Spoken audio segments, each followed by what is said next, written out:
ভালোবাসা হলো কাঁচা সবজির মতো, নষ্ট হয়ে যায়। এজন্য ভালোবাসা বুকের মধ্যে লুকিয়ে রাখতে হয়। বুক খুব ঠান্ডা ফ্রিজের মতো, এখানে কোনো জিনিস নষ্ট হয় না। ব্যর্থতা থেকে জন্ম হয় সফলতা, আর প্রতিটা আঘাত থেকে জন্ম হয় অভিজ্ঞতা। যে ব্যক্তি সামনের দিকে এগিয়ে যায় সে কারো ক্ষতি করে না, কিন্তু যে অন্য কারোর ক্ষতি করে সে কখনো সামনের দিকে এগিয়ে যেতে পারে না। তুমি সফল হলে তোমার ছেঁড়া জামাটাও ইতিহাস, তুমি ব্যর্থ হলে তোমার শুট পড়াটাও উপহাস। মানুষ তো সবাই আমরা, কার ব্যথা কে বুঝি, সুযোগ পেলে ক্ষতের মধ্যে লবণ দিয়ে স্বাদ খুঁজি। সম্পর্ক শেষ হয়ে গেলেও যারা দুর্বলতায় আঘাত করে না তাদের প্রতি শ্রদ্ধাটুকু থেকেই যায়। কিছু সমস্যার সম্মুখীন না হলে সমাজের সামাজিক শয়তানগুলোর আসল রূপ চেনা যেত না।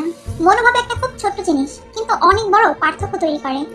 মানুষের থেকে তার ছায়া বড় হলে সূর্য অস্ত যায়, মানুষের থেকে তার অহংকার বড় হলে মানুষ অস্ত যায়। কারো উন্নতি দেখে হিংসা করবেন না, শিক্ষা নিন, তাহলে আপনারও উন্নতি হবে। পৃথিবীতে বাঁচতে হলে অনেক সময় অনেক কিছু মেনে নিতে হয়। কিছু কিছু মুহূর্ত আসে যখন নিজের অসীম ভালো লাগাকে বিসর্জন দিতে হয়। অন্ধ লোক যদি হঠাৎ করে দেখতে পায় তাহলে সে সর্বপ্রথম সেই লাঠিটাকে ফেলে দেয় যে সবসময় তার সাথেই ছিল। একই পৃথিবী, একই রাত, অথচ কারো কাটে প্রশান্তির ঘুমে আর কারো কাটে তীব্র হাহাকার আর আর্তনাদে। যাকে আজ ফেলে দিলে অবহেলায় প্রয়োজন হতে পারে তাকেই আবার শেষ বেলায়। খুচরো পয়সার আওয়াজ সবসময় বেশি হয়, কিন্তু বেশি টাকার নোটে কোনো শব্দ নেই। তাই সকলকে নিজের মূল্য বোঝাতে সবসময় চুপ থাকো। সময় আপনার মূল্য ঠিক সকলকে বুঝিয়ে দেবে। ভালো স্ত্রী আর ভালো মিস্ত্রি দুজনই অনেক দামি, কারণ একজন ঘর বানায়, অন্যজন ঘর সাজায়। কোনো মৃত ব্যক্তিকে কবরে নিয়ে যাওয়ার সময় ভেবো না তুমি তাকে তার অন্তিম ঠিকানায় নিয়ে যাচ্ছ, বরং ওই মৃত ব্যক্তি তোমাকে তোমার অন্তিম ঠিকানা দেখাতে নিয়ে যাচ্ছে। যে ফ্যামিলিতে অর্থের যত অভাব সেই ফ্যামিলির বন্ধন তত অটুট থাকে। একটা মিডল ক্লাস ফ্যামিলির ভিত্তি হলো স্ট্রাগল আর স্যাক্রিফাইস, যেখানে বাবা হচ্ছে স্ট্রাগলের কিং আর মা হচ্ছে স্যাক্রিফাইসের কুইন। যখন কারো জীবনে তোমার বিকল্প কেউ চলে আসবে, ঠিক সেই সময় থেকে তার জীবনে তোমার প্রয়োজনে ফুরিয়ে যাবে। সে হোক বেস্ট ফ্রেন্ড, কাছের মানুষ কিংবা ভালোবাসার মানুষ, এটাই বাস্তবতা। স্বার্থপর মানুষেরা পৃথিবীতে সব থেকে বেশি সুখী, আর নিঃস্বার্থ মানুষেরা সব থেকে বেশি দুঃখী। কিছু একাকিত্বের কোনো নাম হয় না, পাশে সবাই আছে, অথচ নিজের বলতে যেন কেউ নেই। এই অনুভূতি কাউকে বলা যায় না, কাউকে বোঝানোও যায় না। শুনছো প্রিয়, এই শহরের মানুষ মানুষের স্বপ্ন ভেঙে দিয়ে বলে ভালো থেকো। এই শহরের মানুষ মানুষের ঘুম কেড়ে নিয়ে বলে ঘুমিয়ে পড়ো। শিকড় যদি গভীরে হয় বাতাসে তবে কিসের ভয়? যার কাছে যার শান্তি মেলে তার কাছেই তার ঠাঁই মিলে। অহংকার ব্যক্তি কখনো বুঝতে পারে না যে আসলে সে একজন মূর্খ। শুধু রাখতে জানলেই হবে না প্রিয়, যাকে রাখতে চাও তাকেও থাকতে জানতে হবে। বুদ্ধিমানেরা কোনো কিছু প্রথমে অন্তর দিয়ে অনুভব করে, তারপর সে সম্বন্ধে মন্তব্য করে। নির্বোধেরা প্রথমে মন্তব্য করে বসে এবং পরে চিন্তা করে। মেয়েরা জীবনে দুটো জিনিস চায়, একটি হলো সম্মান আর একটি হলো মনের মতো জীবন সঙ্গী। পরে স্ত্রী আর পর পুরুষ কখনো আপন হয় না, এগুলো হলো মরীচিকা। এসবের পিছনে ছুটে নিজের পরিবার ও নিজের জীবন ধ্বংসস্তূপে পরিণত হয়। একজন মানুষ অন্য একজন মানুষের নামে তোমার কাছে কিছু বললো, তাতে কান দিও না। সবকিছু নিজের হাতে যাচাই করে তারপর সে কথায় কান দিও, তার আগে না। তুমি তোমার ভবিষ্যৎ পাল্টাতে পারবে না, কিন্তু তুমি চাইলে তোমার অভ্যাস পাল্টাতে পারো, এবং নিশ্চিতভাবে তোমার অভ্যাস ভবিষ্যৎ পাল্টে দেবে। সম্পর্কে ভুল বোঝাবুঝি থাকবে, ভুল হলে শুধরে দেওয়াটাই ভালোবাসা, কিন্তু সেই ভুলকে অজুহাত দেখে দূরে সরে যাওয়াটা কোনো ভালোবাসা নয়, বরং সেটা প্রতারণা। যদি অনুভব করো কেউ তোমায় এড়িয়ে চলছে, তাকে আর বিরক্ত করো না। ধৈর্য এমন একটি গাছ যার সারা গায়ে কাটা, কিন্তু ফল অত্যন্ত মর্যাদার। যে ধোকা দেয় সে চালাক হতে পারে, তবে যে ধোকা খায় সে বোকা নয়, সে বিশ্বাসী। টাকা ধার দিলে সম্পর্ক নষ্ট হয় না, সম্পর্ক নষ্ট হয় চাইতে গেলে।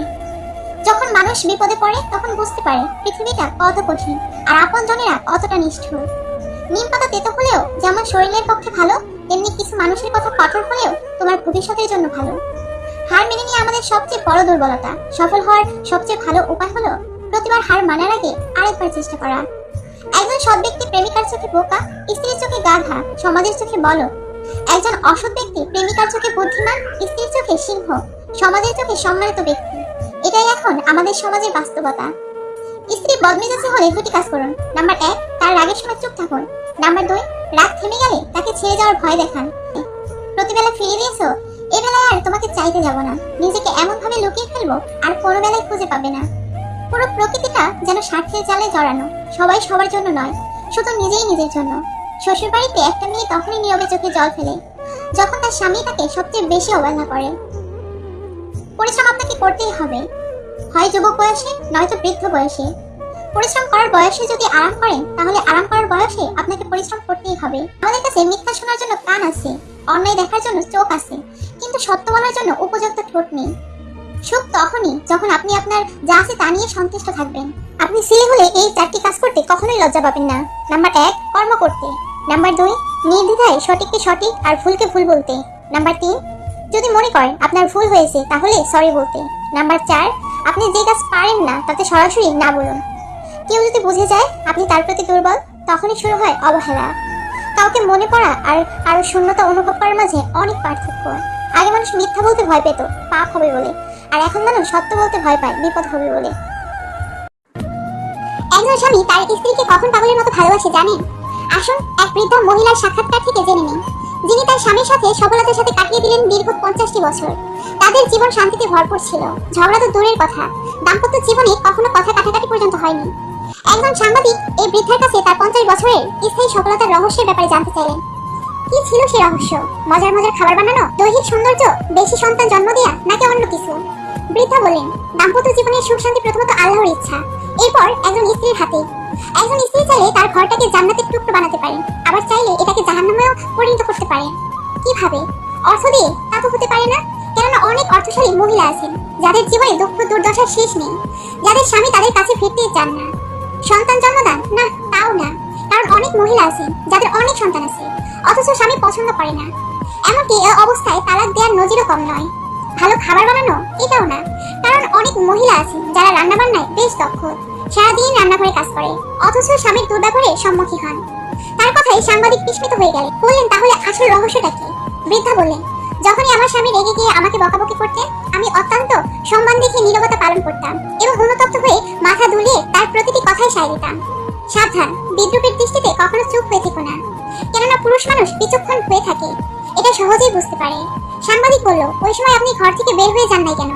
বৃদ্ধা বললেন, সাবধান, সেটা কখনো করবেন না। তখন তিনি মনে করবেন আপনি তার কথায় বিরক্ত হয়ে পালাতে চাচ্ছেন। আপনার উচিত চুপ থেকে ওর প্রতিটি কথায় হাস্যচোখ সায় দেয়া, যতক্ষণ না তিনি শান্ত হন।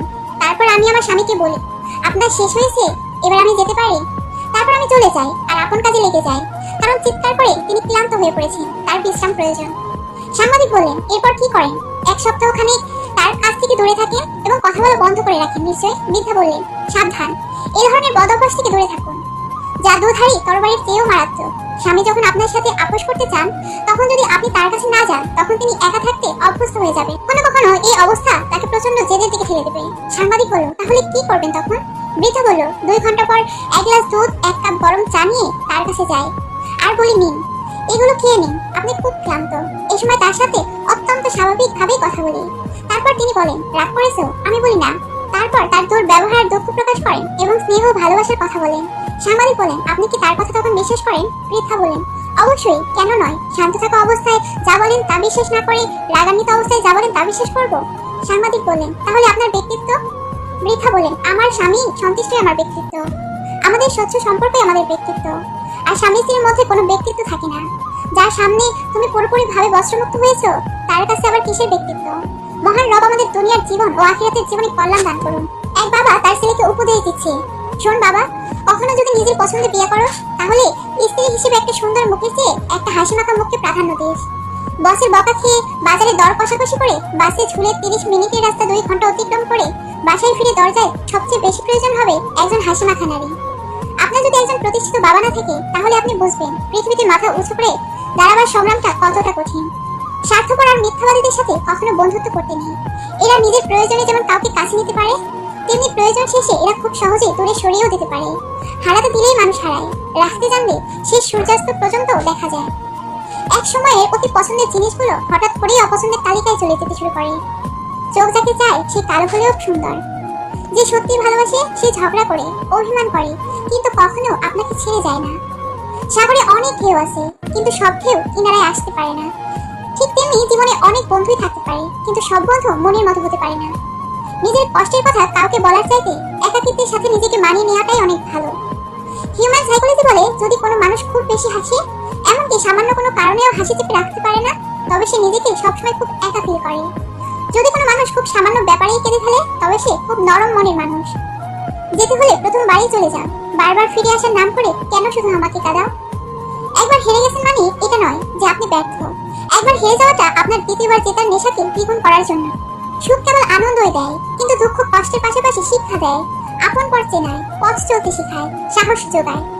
যারা অপেক্ষা ও উপেক্ষা সইতে জানে না, প্রেম, রাজনীতি এবং যুদ্ধ তাদের জন্য নয়। পার্থেনিয়াম গাছের পাতা খুবই সুন্দর, কিন্তু গাছটি বিষাক্ত। শুধু মুখের সৌন্দর্য দিয়ে কি হবে যদি মনের মাধুর্য না থাকে? তোকে ভালোবাসি তা বলার হয়তো হাজারটা উপায় আছে, কিন্তু তোকে কতটা ভালোবাসি তা বোঝানোর কোনো উপায় নেই। যার মনের মধ্যে অন্ধকার থাকে সে কখনো আলো নিয়ে খেলতে পারে না। কি অদ্ভুত তাই না? এত ভালোবেসেও তোমাকে আমি পাবো না, অথচ কেউ একজন সাধনা ছাড়াই তোমাকে পেয়ে যাবে। শান্তি চাইলে যে 5টি কথা কখনো কাউকে বলবেন না। নাম্বার 1, স্বামী এবং স্ত্রীর গোপন কথা। নাম্বার 2, আপনার খারাপ কাজের কথা। নাম্বার 3, উপার্জনের কথা। নাম্বার 4, পরিকল্পনার কথা। নাম্বার 5, আপনি যদি জ্ঞানী হন তাহলে তা বলে বেড়ানো। 2টি কথা জীবনে অবশ্যই মনে রাখবে। তোমার চিন্তা ভাবনার উপর খেয়াল রাখবে যখন তুমি একা থাকো। তুমি কি বলছো তার উপর খেয়াল রাখবে যখন তুমি মানুষের সাথে থাকো। আপন যখন পর হয় তখন তাকে সম্পূর্ণ ত্যাগ করা ছাড়া অন্য কোনো গতি থাকে না। শেক্সপিয়ার বলেছেন, আমার যখন জুতো ছিল না বলে আমি খুব কেঁদেছিলাম, কিন্তু আমি যখন দেখলাম একজনের দুটো পাইনি তখন বুঝলাম আমি কতটা ভাগ্যবান। পাখির ডানা ভেঙে গেলে যেমন তার বেঁচে থাকাটা অনেক কষ্টের হয়ে যায়, তেমনি মানুষেরও মন ভেঙে গেলে তার বেঁচে থাকবার ইচ্ছেটাও হারিয়ে যায়।